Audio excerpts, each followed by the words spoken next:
Pranab news official চ্যানেলে আপনাদের সবাইকে স্বাগত। আশা করি আপনারা সকলেই ভালো আছেন।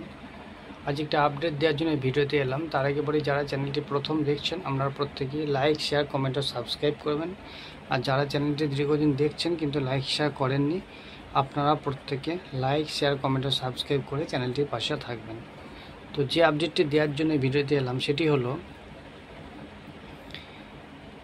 আজকে বিভিন্ন নিউজ চ্যানেলে দেখতে পেলাম যে এসএলএসটি 2016 ঠিক বলা যাবে না, 16ই অ্যাকচুয়ালি এসএলএসটি 2016, বাট কমিশন তালগোল পাকিয়ে দিয়ে 16 না 25 কী করেছে বলতে পারবে না। নতুন পুরনো সব তালগোল পাকিয়ে অ্যাপ্লিকেশান করিয়েছে, এখনও চলছে ডেট। সে ডেট নাকি বাড়তে পারে, সম্ভাবনা সূত্র মারফত। সত্য মিথ্যা বলতে পারবো না, যদি বাড়ে নোটিফিকেশান দিয়ে জানাবে।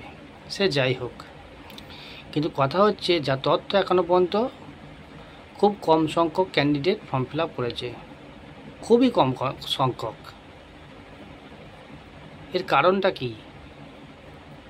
এর কারণ একটাই, এই কমিশন তথা রাজ্য সরকারের প্রতি যোগ্য শিক্ষিত ক্যান্ডিডেট যারা আছেন তারা কেউ আর আস্থা রাখতে পারছেন না।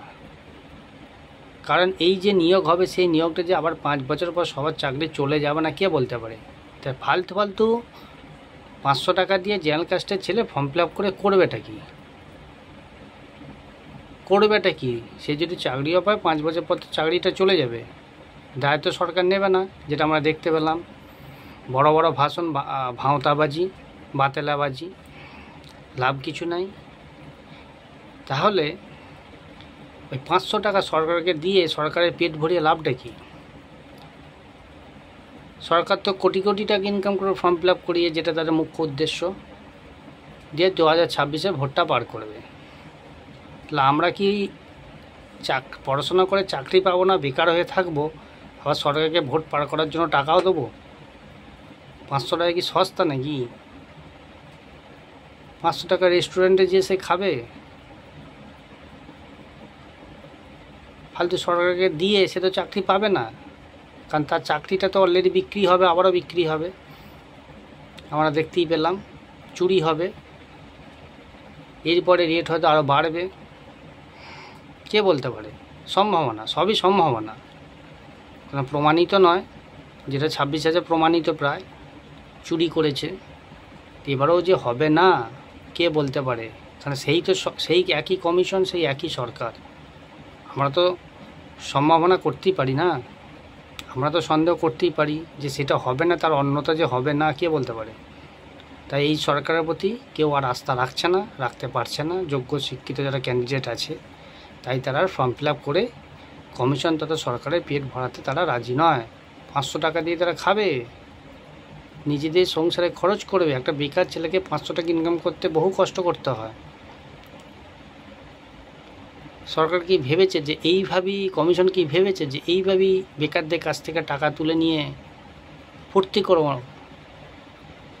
হ্যাঁ, আর চাকরিগুলো বিক্রি করে, চাকরিগুলোকে আবার অন্য লাখ লাখ টাকা বিক্রি করে সেই পোস্টগুলো ফিল আপ করবো।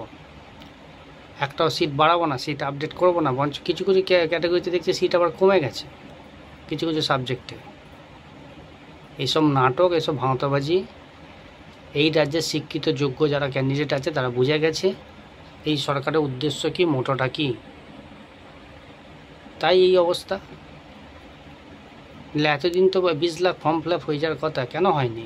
1 লাখও হয়নি নাকি শুনতে পাচ্ছি। তাই বলছি, সরকারের সদিচ্ছার অভাব। সরকার যদি তাদের মোটো চেঞ্জ না করে, কমিশন যদি তাদের মোটো চেঞ্জ না করে, স্বচ্ছতার জায়গাটা যদি ঠিক না রাখে, অবস্থা কিন্তু খুব খারাপ।